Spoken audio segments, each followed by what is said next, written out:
Hello, and thank you so much for tuning in.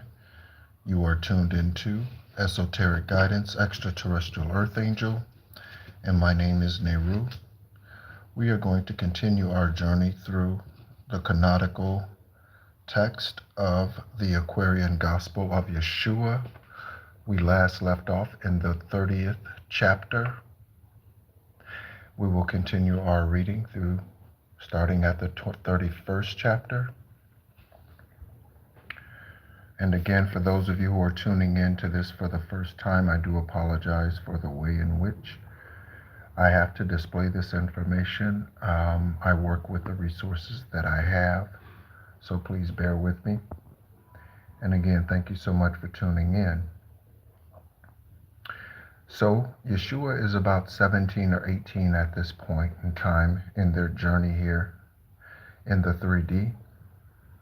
And this canonical text was translated and released in 1908 by Eva S. Dowling, and it was published by E.S. Dowling Publishing. And so we thank them for their diligent work to translate this text and to release it into the public. So starting in the 31st verse, you will hear me say Yeshua, even though they call them Jesus. I do not use that name because that is not their original name. They were not Latin or English. And so I use the original text of Jesus, I use the original text, which is not Jesus, but it is Issa, which is Arabic, or Yeshua, which is Aramaic. Okay, so we're going to continue our journey into the 31st chapter, and I will be sharing this text. We will be reading for the next hour. Again, thank you so much for tuning in. So in the 31st chapter, Brahmic priests are enraged because of Yeshua's teachings and resolve to drive him from India. So he is currently in India. And again, he is about 17 or 18 years old at this point. Thank you so much for tuning in, everyone. So Yeshua is in India at this point in time. And again, I remind us, this is why this is hidden from you and not in the religious book, which is called the Bible. And that is because they do not want you to know about their spiritual journey. This is why they leave it off where he was being subject to Mary and Joseph, and they leave it at that. And we are taught that he was subject to them for the next 18 years. But this text speaks directly against that and shows that he actually went on journeys to learn things and to teach between the ages of 12 and 30. He was not at home as a carpenter. So again, we pick it up in the 31st chapter. Brahmic priests are enraged because Yeshua's teachings and resolve to drive him from India. Lamas pleads for him. Priests employ a murderer to kill him. Priests employ a murderer to kill him. Lamas warns him and he flees to Nepal. Okay? So, as a teenager, they were already after him. Okay? As a teenager, they were already trying to murder him. The words and works of Yeshua caused unrest through all the land. The common people were his friends, believed in him, and followed him in throngs. The priests and rulers were afraid of him. His very name sent terror to their hearts. He preached the brotherhood of life, the righteousness of equal rights, and taught the uselessness of priests and sacrificial rites. Okay, so he taught them that it was not okay, or even necessary to burn animals, kill animals, sacrifice animals, sprinkle their blood everywhere. He taught them that this was not necessary. He shook the very sand of which the Brahmic system stood. He made the Brahmic idols seem so small, the sacrifice so fraught with sin, that shrines and wheels of prayer were all forgot.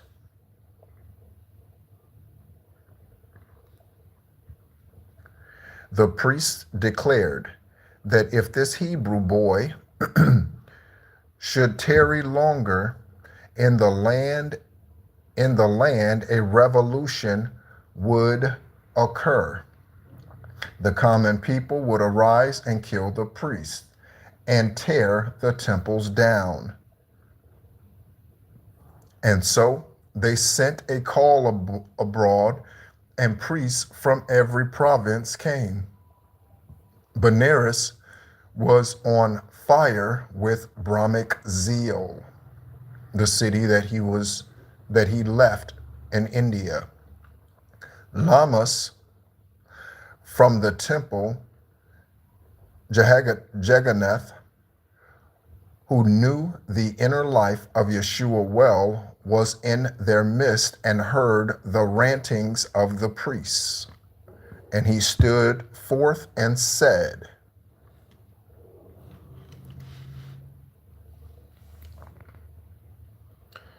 "My brother, take heed, be careful what you do. This is a record-making day. The world is looking on. The very life of Brahmic thought is now on trial. If we are reason blind, if prejudice be king today, if we resort to beastly force and dye our hands in blood, that may in sight of Brahm be innocent and pure." So he's saying that if you kill him in the Brahmic's eyes, that might look like justice. His vengeance may fall down on us. The very rock on which we stand may burst beneath our feet, and our beloved priesthood and our laws and shrines will go into decay. But they would let him speak no more. The wrathful priest rushed up and beat him, spit on him, called him a traitor, threw him bleeding to the street. And then, and I remind you, for those of you who are functioning in your highest, purest, truest self, and you are on your conscious spiritual journey here, I remind you that because you live the truth today and you choose to live the truth, this is why they come against you, whoever they are. And then confusion reigned. The priest became a mob. The sight of human blood led on to fiendish acts and called for more. The rulers, fearing war, sought Yeshua, and they found him calmly teaching in the marketplace.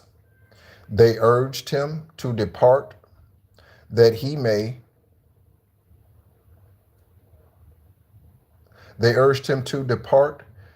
might save his life, but he refused to go. And then the priest sought cause for his arrest, but he had done no crime. And then false charges were preferred, but when the soldiers went to bring him to the judgment hall, they were afraid because the people stood in his defense.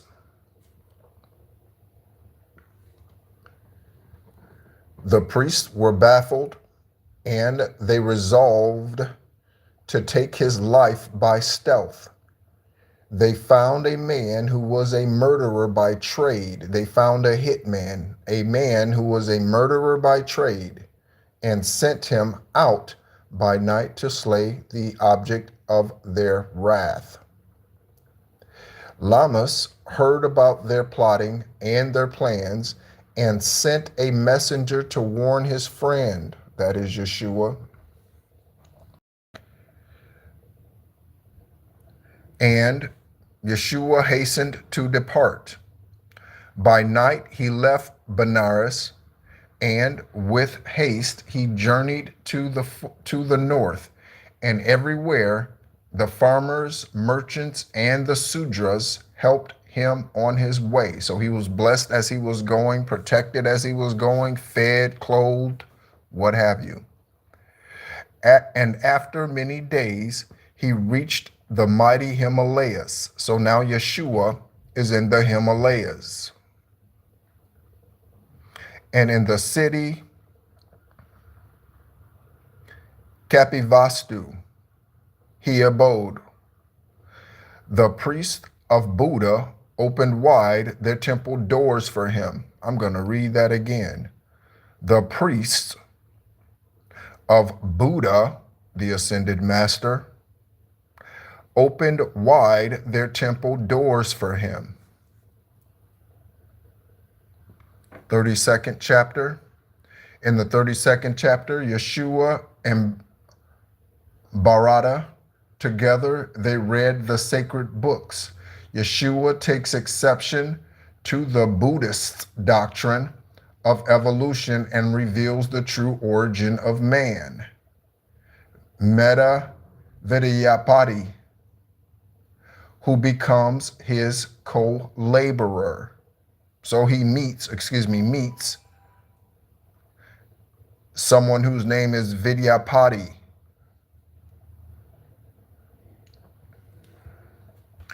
Among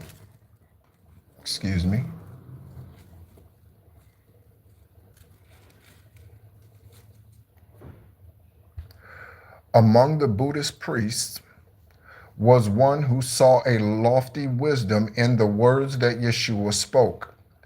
It was Bharata, Arabo. Together, Yeshua and Bharata read the Jewish poems and prophets, read the Vedas and the Avesta, and the wisdom of Gautama. And as they read and talked about the possibilities of man, Bharata said, "Man is the marvel of the universe. Man is the marvel of the universe.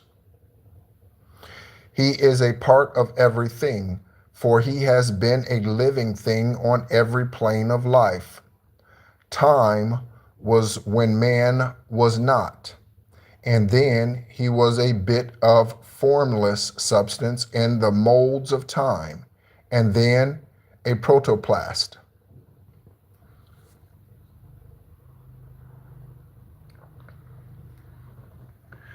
By universal law, all things tend upward to a state of perfectness. The protoplast evolved, becoming worm, then reptile, bird, and beast, and then at last it reached the form of man. Now man himself is mind, and mind is here to gain perfection by experience. Now man himself is mind, and mind is here to gain perfection by experience. And mind is often manifest in flesh form, and in the form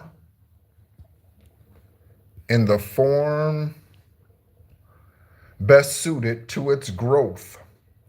So mind may manifest as worm or bird or beast or man.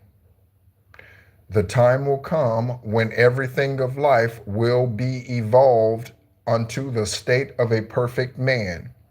And after man is man in perfectness, he will evolve to higher forms of life. And Yeshua said, Barata, Arabo, who taught you this? That mind, which is the man, may manifest in flesh of beast or bird or creeping thing. Who taught you these things? Yeshua is asking.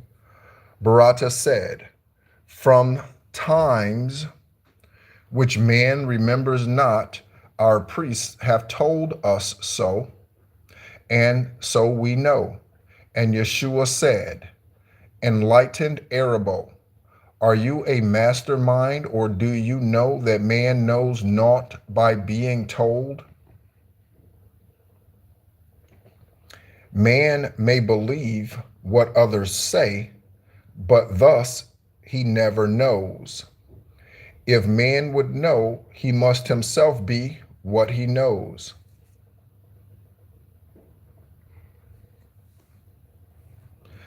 Do you remember, Arabo, when you was ape? Okay, so we're about to dethrone man being an ape, okay, and evolving into a man or into human. We're about to dethrone that. Do you remember, Arabo, when you was ape or bird or worm? Now, if you have no better proving of your plea than that priests have told you so, you do not know. You simply guess. You simply guess. Regard not, then, what any man has said. Let us forget the flesh and go with mind into the land of fleshless things. Mind never does forget. And backward through the ages, masterminds can trace themselves, and thus they know. So man puts together things that man can put together. However, man decides to put those things together, and then they release those things, is what Yeshua is saying. Okay? Time never was when man was not. That which begins will have an end. If man was not, the time will come when he will not exist. From God's own record book we read, the triune God breathed forth, and 7 spirits stood before his face. The Hebrews call these 7 spirits Elohim. You see that? The Hebrews call these 7 spirits Elohim. And these are they who in their boundless power created everything that is or was. These spirits of the triune God moved on the face of boundless space, and 7 ethers were, and every ether had its form of life. I remember at some point in time when Divine Source was telling me or talking to me about their 7 spirits, and that's what Elohim is. I did not know that at that time, but I recall Divine Source talking to me about the 7 spirits of God, or the 7 spirits of Divine Source.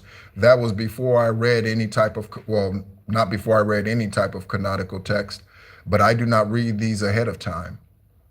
But this is confirmation. These spirits of the triune God moved on the face of boundless space, and 7 ethers were, and every ether had its form of life. These forms of life were but the thoughts of God, clothed in the substance of their ether planes. Men call these ether planes the planes of protoplast, of earth, of plant, of beast, of man, of angel, and of cherubim.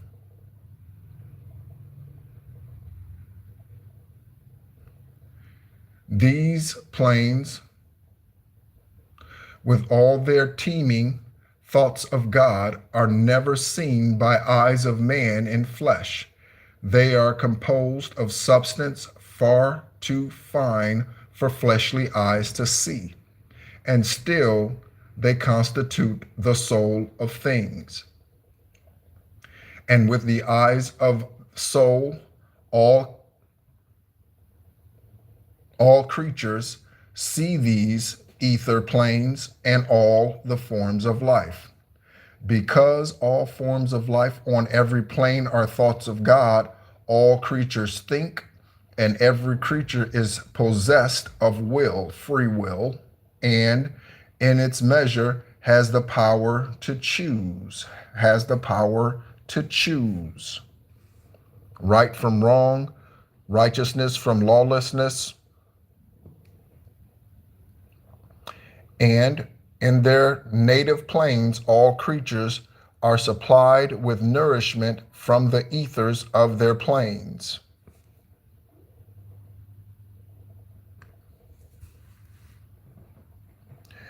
And so it was with every living thing until the will became a sluggish will, and then the ethers of the protoplast,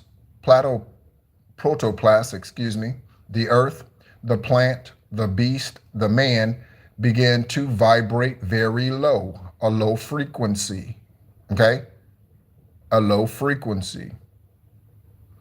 The ethers all became more dense, and all the creatures of these planes were clothed with coarser garbs, the garbs of flesh, which man can see. And thus, this coarser manifest, which men call physical, appeared. And this is what is called the fall of man. Again, man simplifies this with Adam and Eve's journey in the Garden of Eden, okay? But Yeshua is speaking to them, or speaking to Barata, from a spiritual perspective. And he is telling him that as man began to become more dense, as man's vibration begins to fall, okay, man began to see earthly things when before man saw through spirit only. But man fell not alone, for protoplast and earth and plant and beast were all included in the fall. The angels and the cherubim fell not. Their wills were ever strong, and so they held the ethers of their planes in harmony with God. Now, when the ethers reached the rate of atmosphere, and all the creatures of these planes must get their food from atmosphere, the conflict came. Then that which the finite man has called survival of the beast became a law. Excuse me, confirmation burp.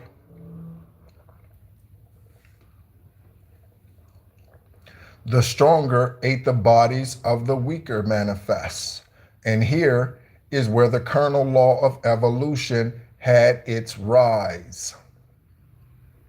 And now man, in his utter shamelessness, strikes down and eats the beast, and beast consumes the plant thrives on the earth absorbs the protoplast.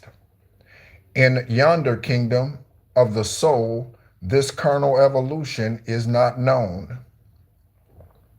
And the great work of master minds is to restore the heritage of man, to bring him back to his estate that he has lost, when he again will live upon the ethers of his native plane. And that is ascending, okay? That is ascending, okay? That is being in the world, but not of the world.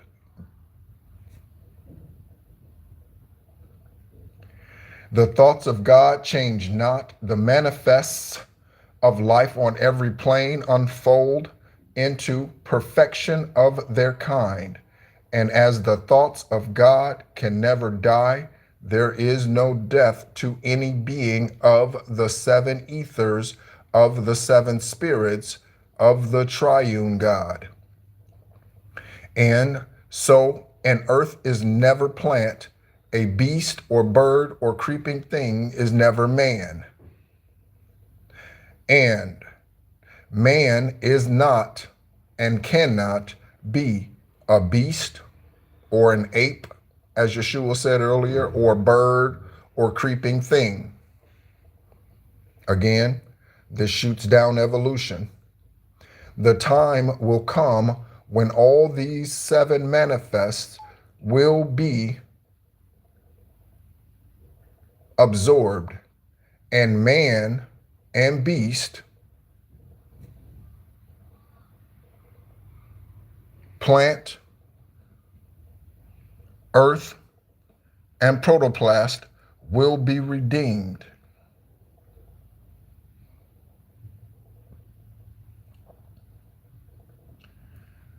Bharata was amazed. The wisdom of the Jewish sage was revelation unto him.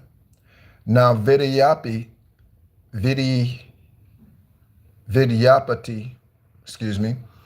wisest of the Indian sages. Again, Yeshua was in India at this time as an older teenager, 18, 19 years old. Wisest of the Indian sages, chief of temple, Kapivistu, heard Bharata speak to Yeshua of the origin of man and heard the answer the Hebrew prophet gave. And he said, "You priest of Kapivistu, hear me speak. We stand today upon a crest of time. 6 times ago, a master soul was born who gave a glory light to man. And now a master sage stands here in Temple Kapivista.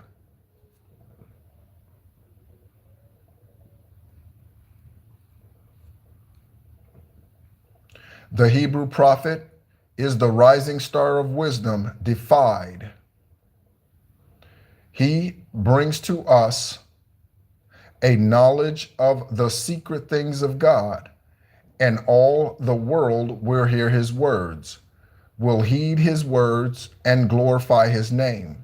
You priests of Temple Kapavista, stay, be still, and listen when he speaks. He is the living oracle of God."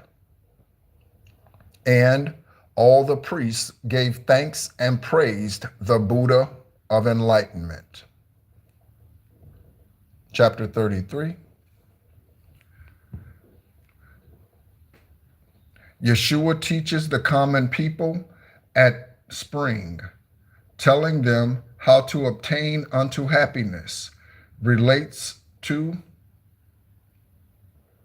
the parable of the rocky field and the hidden treasures. In silent meditation, Yeshua sat beside a flowing spring. It was a holy day, and many people of the servant caste were near the plain. And Yeshua saw the hard-drawn lines of toil on every brow, in every hand. There was no look of joy in any face. No one of all the group could think of anything but toil.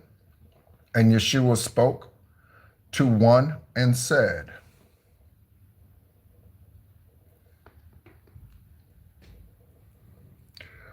"Why are you all so sad?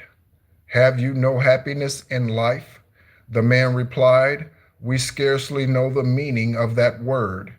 We toil to live and hope for nothing else but toil, and bless the day when we can cease our toil and lay us down to rest in Buddha's city of dead." What does religion teach us? Okay? I can't wait till I die and go to heaven. I can't wait till I die and leave here. I can't wait. I can't wait. In a sweet by and by. That is what religion teaches you. This is the spirit of these individuals that Yeshua is addressing here. And Yeshua's heart was stirred with pity and with love for these poor toilers, and he said, Toil should not make persons sad. When men should be happiest when they toil. When hope and love are back of toil, then all of life is filled with joy and peace. This is heaven. Do you not know that such a heaven is for you? The man replied, of heaven we have heard, but then it is so far away. Here we go. Another lesson.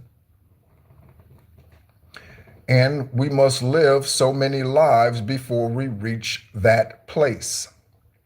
And Yeshua said, my brother, man, your thoughts are wrong. Your heaven is not far away, and it is not a place of meats and bounds, and it is not a country to be reached. It is a state of mind. God never made a heaven for man. God never made a heaven for man. He never made a hell. We are creators and we make our own. God never made a heaven for man. He never made a hell. We are creators and we make our own. Now, cease to seek for heaven in the sky. Just open up the windows of your hearts, and like a flood of light, a heaven will come and bring a boundless joy. Then toil will be no cruel task. Okay. And this also goes along with rejoice when they persecute you, rejoice. Okay. The people were amazed and gathered close to hear this strange young master speak, imploring him to tell them more about the Father God, about the heaven that man can make on earth, about the boundless joy. And Yeshua spoke a parable. He said, a certain man possessed a field. The soil was hard and poor. By constant toil, he scarcely could provide enough food to keep his family from want. One day, a miner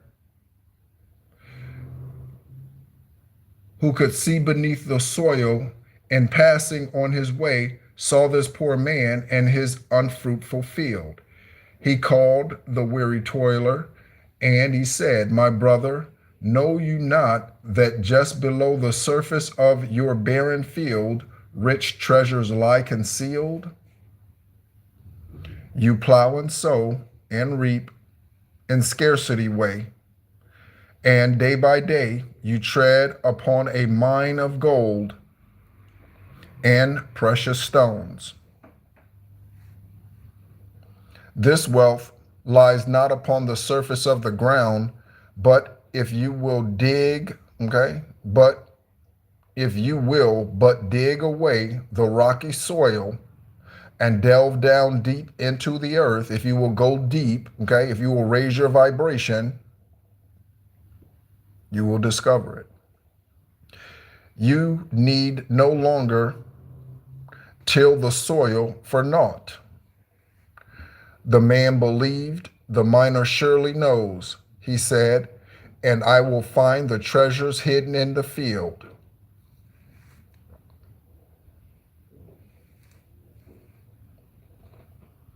And then he dug away the rocky soil, and deep down in the earth he found a mine of gold. And Yeshua said, the sons of plains and burning sands and the rocky soils, and Yeshua said, the sons of men are toiling hard on desert plains and burning sands and rocky soil.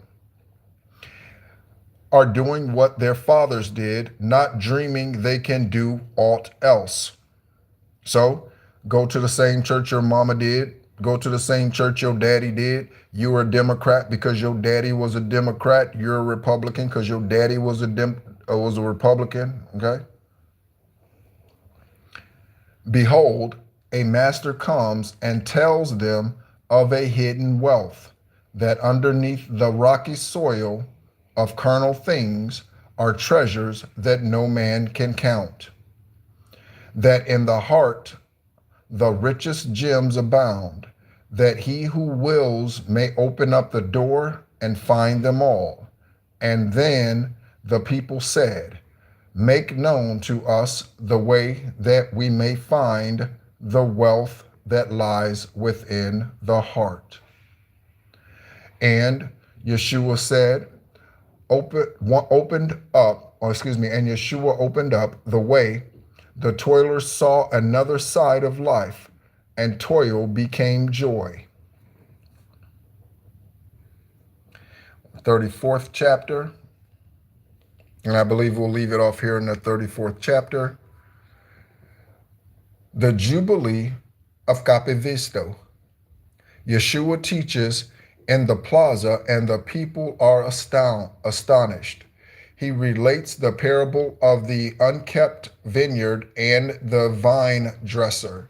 The priests are angered by his words. It was a gala day in sacred Capivisto. A throng of Buddhist worshippers had met to celebrate a jubilee, and the priests and masters from all parts of India were there.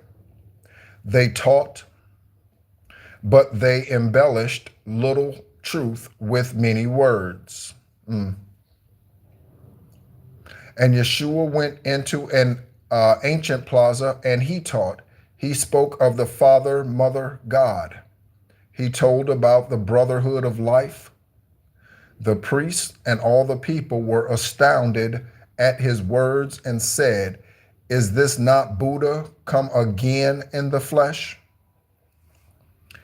No other one could speak with such simplicity and power. And Yeshua spoke a parable. He said, there was a vineyard all unkept. The vines were high, the growth of leaves and branches great. The leaves were broad and shut the sunlight from the vines. The grapes were sour and few and small. The pruner came with his sharp knife. He cut off every branch, and not a leaf remained, just root and stalk and nothing more. The busy neighbors came with him with one accord and were amazed, and said unto him, who pruned? You foolish man, the vineyard is despoiled. Such desolation. There is no beauty left, and when the harvest time shall come, the gatherers will find no fruit. The pruner said, content yourselves with what you think, and come again at harvest time and see. And when harvest time had come, the busy neighbors came again. They were surprised. The naked stalks had put forth branch and leaf, and heavy clusters of delicious grapes weighed every branch on earth. The gatherers rejoiced as day by day. They carried the rich fruitage to the press. Behold, the vineyard of the Lord. The earth is spread with human vines. The gorgeous forms of rites of men, and that's rites, of men, are branches, and their words are leaves. And these have grown to great that sunlight can no longer reach the heart. There is no fruit. Gorgeous forms, okay? So things that are beautiful to the eyes, okay? Things, people that are beautiful to the eyes, okay? But deceptive. Behold, the pruner comes with two-edged knife. He cuts away the branches and the leaves of words, that is the tongue, and naught is left but unclothed stalks of human life. The priests and they of pompous show, the priests and they of pompous show, pompous, rebuke the pruner who would stay him in his work. They see no beauty in the stalks of human life, no promises of fruit. The harvest time will come, and they who scorned the pruner will look on again and be amazed.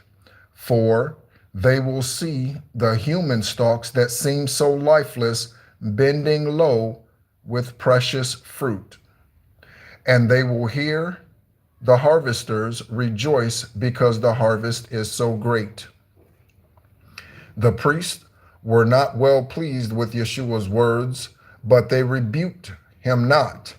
They feared the multitude. Okay?